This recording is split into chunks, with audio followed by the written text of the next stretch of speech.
This is Kugan Cassis for Rifle TV in association with Macklin's Gym Marbella. We're at the birthday party of the one and only Ricky Hatton. Happy birthday, Ricky. This is your party. There's no fuckery. No, I took my kids out for dinner and a bit of bowling and that, and just come to the pub and just have a pint with a couple of mates. Not exactly a party. You know when it's a Ricky Hatton party. Now, would you like me to sing you "Happy Birthday" in my traditional accent? It's up to you. You can do if you want. Yeah, go for it. Yeah. Happy birthday to you. Happy birthday to you. Happy birthday to Ricky Hatton. Happy birthday to you. Hip hip hooray. Brilliant. What do you reckon? Yeah. Have you brought any cake? It's been a while since we caught up, Rick. That's all right. I don't know what's going on behind me. It's been a while since we caught up. Obviously, a lot's been happening over the last few months. First of all, how are you getting on with the fighters that you're looking after at the moment, Rick? Brilliant. Yeah, I've just come back from Monte Carlo, where Kirill Relic defended his WBA international title. He stopped the lad in the fifth round. He looked world class, if I'm brutally honest with you. He was sensational. You know, stopped a guy that had never been stopped before. Looked really, really good, showing massive improvement. I think he's second in Europe now, and I think he's 10 ranked by the WBA, so he's right on the fringe of Summit now. This Saturday, unfortunately, I've got two lads that not unfortunately, I've got three lads that are fighting in Warsaw. Just on a small show. Two lads are having the debut, and Anthony Upton's doing an 8-rounder. So unfortunately, I can't be in Manchester for the Terry Flanagan, Liam Smith fights. So. But yeah, dead busy. And then I've got Zanat Zakhianov, the kid from Kazakhstan. He's fighting for the WBA interim world title in November. So yeah, it's dead busy. I've got a load of good lads that are just on the fringe now of some big titles. Yeah. Well, come on to the show this weekend at the Manchester Arena, obviously a venue that you're very familiar with. Terry Flanagan defending his world title against Magdaleno. Liam Smith aiming to be the first Smith brother to become world champion. First of all, let's talk about Liam Smith. How do you rate his chances against the American John Thompson? Yeah, he's been training in our gym, John Thompson. This week. Lovely fellow. You know what I mean. He's a decent fighter, very tall. Likes to box on the move and box from range. He's been knocked out. You know what I mean, and I think he's decent. I think Liam will have to be on his game, and he'll have to, really concentrate, because he does look quite a skillful boxer. But I don't see. I think Liam's had a very good, career so far. He's been moved up in levels bit by bit. He's had the right opposition to fight in order to bring himself along. I don't see anything in Thompson to trouble. To Liam, if he's not on his game, he'll beat Liam. But I think Liam, you dream of this chance of fighting for the world title, don't you? And I think, in my honesty, if he had me last pound to put on it, I wouldn't be putting it on the American thing. I don't think he's got the tools to beat Liam. I think Liam's really matured and really come on over the last few years, and he's had the right fights and the right build-up. And I think it's his time. I think he's ready. I think he'll take it. Certainly hope so. Terry Flanagan, obviously, he's Manchester's new boy, if you like, a world champion, and won the world title in some sort of strange circumstances, but nevertheless he's world champion, and he'll want to go out and make a statement against Magdaleno to sort of prove himself as a world champion, Ricky. Yeah, it's, at the end of the day, he's accomplished a childhood dream. He became a world champion. The fight was in the balance, to be honest with you, and it's unfair. None of us can judge. I think the fight was even. Stevens, he was very wasn't really sure. Where which way the fight was going to go. So I don't think he won it in uncertain circumstances. I think the fight was in the balance. And he could have won it. He might not have. Might have won it, but he's won the world title. You become a better fighter once you've won the world title. It gives you the confidence to move on and perform and do even better. And I think this is a good opponent for him. He's he's a southpaw, very, very cagey, do you know what I mean? Doesn't throw many shots, very, very cautious fighter, so he's going to have to, he's probably going to have to be the one that go on the, they're very, very similar styles. They're sort of like counter punches, so I think it's, he's going to probably have to initiate the fight, go, set the fight by the bull's horns type thing. But no, I think he's a real success story, Terry Flanagan. If you'd have turned around and said to Terry when he won, when he first faced on boxing gloves, he wasn't one person. You think there was championship material in him, but whether he was a world champion, you'd probably say maybe that was maybe a bridge too far, and he's gone and proved us all wrong. It's a real success story, and I think he'll be a better fighter now he's got the belt, and he'll want to go and bang out a massive performance, because a few people were, the controversy about how he won the world title. I don't think it was controversy. I think it was in the balance. But I think he won it, he got it, and he want to go out and prove to people and say to people, listen, I am a proper world champion, which he is. Just to finish on the lightweight scene, obviously Anthony Crolla has got his rematch against Darlis Perez next month, back at the same arena. You give him a better chance than you did going into the first fight, Rick? At the end of the day, I was shell-shocked about the result. I think the fella got 2 points off.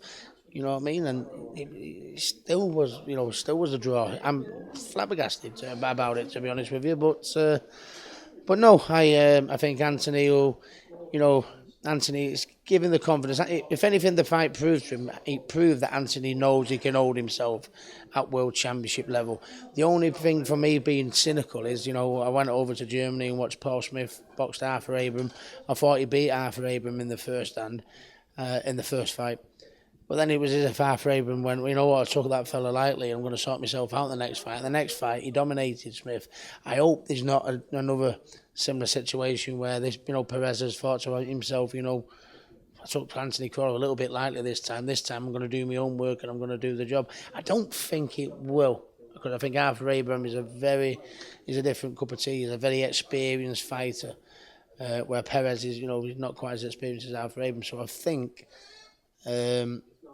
Anthony's going to do it. I think he dominated the fight. I think, that fella had 2 points off and it was still a draw.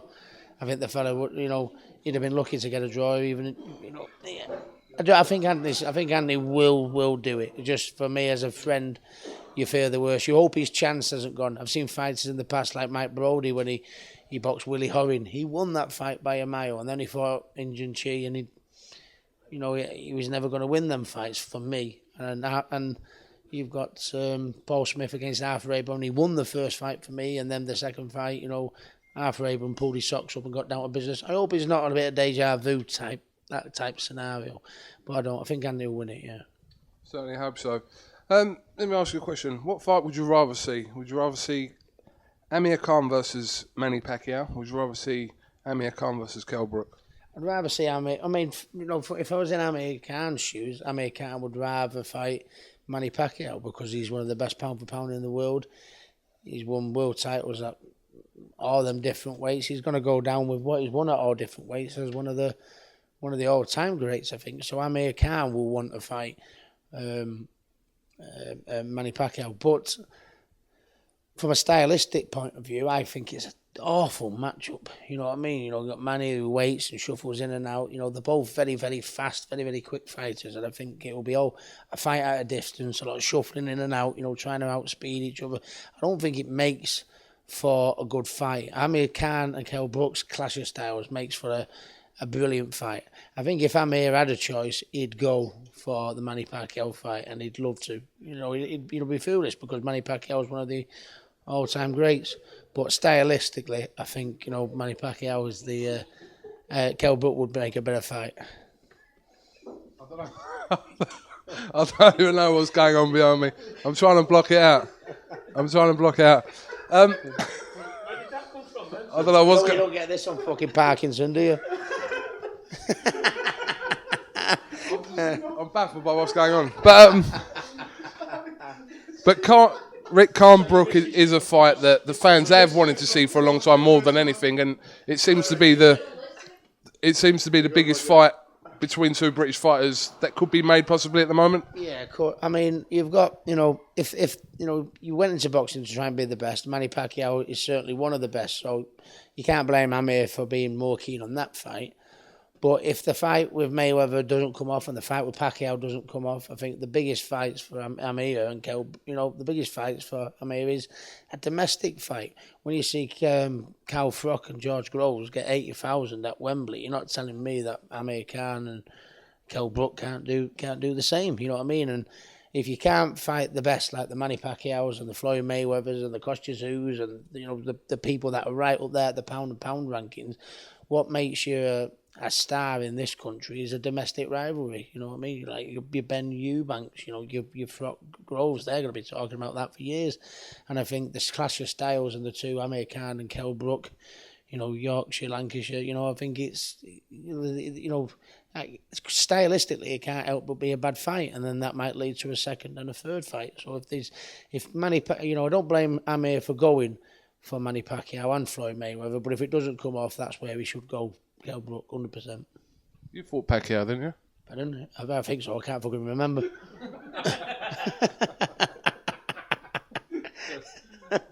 I was there. Yeah, I was not there. bad, was he? Yeah, not bad.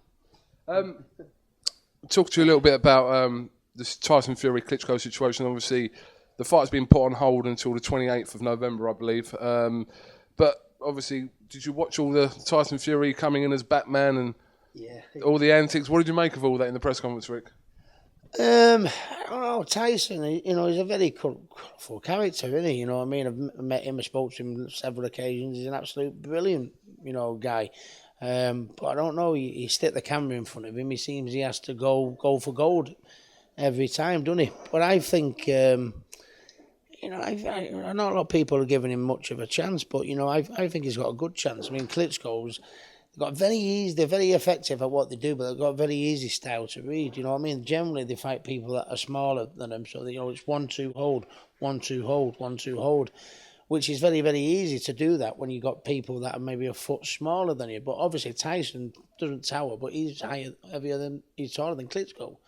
So the 1-2 hold tactics, I don't think is going to work as easy for the Klitschko. So the fact that Tyson is such the man mountain he is and is such a bigger lad, I think that's going to cause him problems. But the most important thing for me, Tyson Fury believes he's going to win. You know what I mean? And you've got to have that attitude. When some people go in for the world title and they go, yeah, well, I'm going to give it me all. I'm listening to Tyson Fury and I'm thinking, God, there's not a doubt in his mind, which makes him very dangerous. And when I fought Kostya Tszyu, there was no doubt in my mind. Even though people doubted, there was no doubt in my mind. And when I look back at it, I think, Tyson knows something we don't. I believe they've sparred together in the past, which is a massive thing. If Tyson's talking the way he is and they've sparred together, it makes you wonder what's happened in that spar. You know what I mean? For Tyson to be so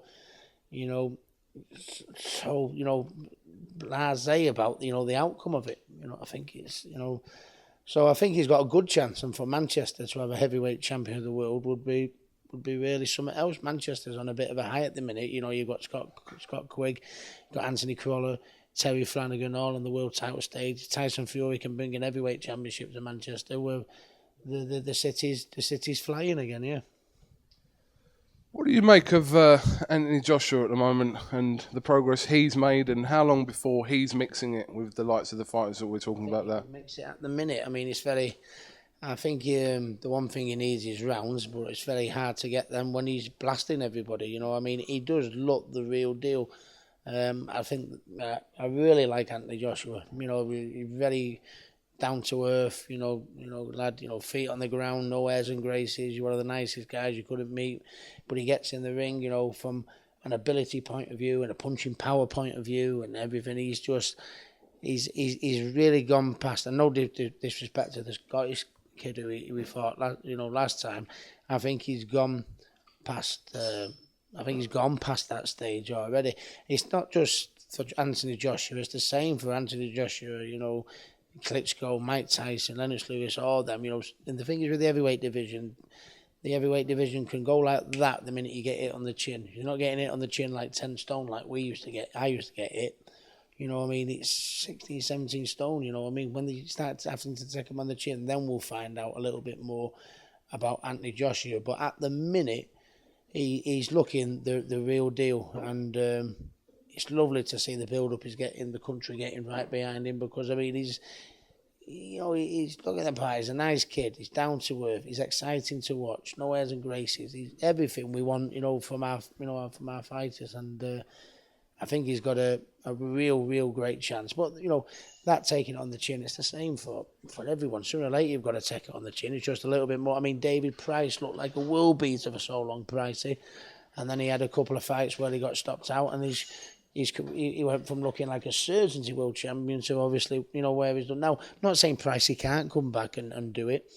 As a friend, I don't want to continue seeing Pricey get hurt.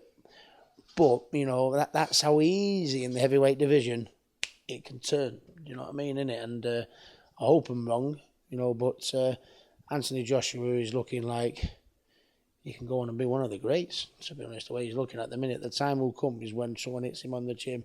And I tell you what, if someone whacks him on the chin, he takes it and he digs in and shows that, determination like we've all had to do when we get it on the chin. I think the World Cup is his oyster. Real great things could come from Anthony. What current weight category would you fit into right now? Just out of curiosity. Well, you've lost a bit of fucking weight, innit? And that's why you're saying that, innit? Now, yeah. No. Light heavy? Yeah. No, I don't think Klitschko would give the weight away to me, if I'm brutally honest. I think about 15 stone now. Anyway, my right arse cheek's about 15 stone. But no, next question, Dick. Let's move on. Yeah, move on. Just finally, obviously, recently we saw Floyd Mayweather's alleged last fight against Andre Berto. It's taken to 49-0. Spoke to you before that fight, and surely this isn't it for Floyd. Surely we can expect to see him beat Rocky Marciano's record. I mean, Floyd, he'll go down as one of the all-time greats. If you think that is his last fight, that is his last fight. But he'll go down as one of the all-time greats. I think that's, without question. But, and I feel very, very privileged to have shared the ring with Floyd Mayweather. But, at the end of the day, he calls himself the best ever. Someone who calls himself the best ever, talk about balls. To call yourself the best ever, he's not going to retire on 49 fights. He calls himself the best ever. He'll want to beat all records, won't he? And I think he'll, sit on his couch and say, please, no one retired, and he want everyone to beg him to make a comeback for the fortune, and then the dickhead will get off his couch and say, go on then. So, I just think, it'd be foolish for Floyd with everything he's done. But he's not like me. He didn't balloon up in weight. He's an athlete, every day of the year. You know what I mean? He looks after his body. He's a master of defence. He's like, even though he's getting to the age where he should be retiring, he's not took that much stick, has he? You know what I mean? So, cheers, mate. Coke in there. Yeah. He's not took that much stick. So if anybody can go on and just have that one more, it's got to be Floyd Mayweather, because he's an athlete every day of the year. Looks after his body. The art of boxing is to hit and not get hit. He's got it off to a T. And with everything he's done, won all them titles at different weights, beat all the fighters that he's done for the sake of one fight. He's probably won more titles, in different weight divisions, probably apart from Manny Pacquiao, won all them titles in all them weight divisions. And then to do, a lot of people say arguably he could be the best of all time. I think he knows if he beats that Rocky Marciano and Reynolds, that certainly puts him in the driving seat. The majority would probably say he is the best then. We'll have to wait and see. Obviously, when you made your comeback a few years ago against Sinchenko, people ummed and ahed over that. I'm sure you did yourself. But do you not ever get up in the morning and think that there is still something missing, or are you completely content with that's it now for you for boxing? No. I knew it. I knew it had gone after the Manny Pacquiao fight. But the thing is, though, I knew it had gone. But, you know, and I went through with it, and then the manner in which I got beat at the Manny Pacquiao, I should have retired, but I didn't. I went through the Manny Pacquiao fight. The defeat ended how it did, and my life turned to shit, basically. You know, I felt like I let a lot of people down. I thought I let my family and friends down, and, you know, and the fans and all that. So, and I had, you know, that year where after the Pacquiao fight, where, you know, I was in, you know, bad way. I felt like killing me fucking myself. You know what I mean? It was terrible. So so I made a comeback, not in order to have another, you know, to win world. I was, you know, I'd love to come back and win a world title, but it was more important for me just to come back and make people proud again after what had happened to me. So I had different reasons for the comeback, you know. But there's a lot of miles on the clock. When I fought Floyd and I fought Manny, I think my best was left, you know, a couple of years ago. You know, people forget that I made 15 defences of the WBU. I think I was at my best when I boxed Kostya, you know, Mauser, and I moved up to welterweight. That was a tough fight. And Castillo after that, you know, but, you know, 15 defences of the WBU, and then he had the, you know, the Kostya fight, then he had the Mauser fight, then he had the Rango fight, then he had the, you know, the Clazo fight, and it was a lot of miles on the clock by the time I got in with them, you know. But the way my life fell apart a little bit, I made a comeback for a different reason. Where Floyd's been different to me. Floyd's, you know, been absolutely brilliant, master of defence, won world titles and everything like that. You know, I refuse to believe for the life of me he's going to retire after that. When all he got to do is just have one more fight. I'd like to see him fight Pacquiao again. I'm just sort of like, Really? yeah, just sort of like, I mean, the fight was shit, but I mean, like, just to squash all the confusion, you know, that Manny had a bad shoulder and Floyd was boring, he just safety first and all that, you know. You know, that was Floyd's biggest fight, and it was a little bit of a letdown for me. And I think Floyd, you know, could fight Manny again, put on a bit more of a show. I think then he'd be remembered as the best of all time. I do. Interesting. Would you rather see him fight Pacquiao again over Amir Khan? I don't think he'll fight Amir Khan. I think stylistically, he's a nightmare. He's probably the only person that's probably quicker than what's his name. I mean, but the thing is, Amir Khan. Amir was good against Collazo. He was good against Devin Alexander, and then his last fight against the Ghost. Algieri's last fight. Oh no, Algieri. That was right. No, I'm thinking that's right. Yeah, Algieri. Yeah. He didn't look that great, you know. So I mean, I think he's got the style on the tools to probably give Mayweather all the problems he does. But you know, I just think, you know, you don't want to, if he fights Berto and then he fights another, you know, a fighter that is, you know, a decent fighter, a world class but not great. You don't want to be able to sit back on your settee in a few years to come and they turn around and say, yeah, but I want that stinker against Manny Pacquiao. I won't want to take that into my retirement. I'd want to put that right, and I think the fans would respect him more for saying, well, fair play to him. He wasn't happy with his performance against Manny. You know, when people said it was a little bit on the boring side, but you know, fair play to him. He went and gave it another go, and God, wasn't he exciting the second time around? I think that's the way to go out you want to go out on a high, don't you? And I think that couldn't be any higher for him than if he did that. Well, I'm sure next year at some point we should find out. But Ricky, listen, thanks for talking to IFL TV. Have you got anything else you want to add? Like, say anything you want. No, not at all. No, not at all. Always pleasure to see you, mate. You know, but no, it's birthday. Just let me go and have a drink now. we get the hint. We get the hint. We get the hint. He's not going to put the dicks away now, and you know. I'm trying to keep that out of the conversation, but you just brought it up. Yeah. All right, Ricky Hatton, thanks for talking to IFL TV, and we'll catch up with you soon. Yeah, let's not talk about that either. 3-0. Kugan Cassius, Ricky Hatton, IFL TV. I'm an Arsenal fan. Here in Hyde, somewhere. Hattersley. Hyde, Hattersley, it's all the same. Thank you very much.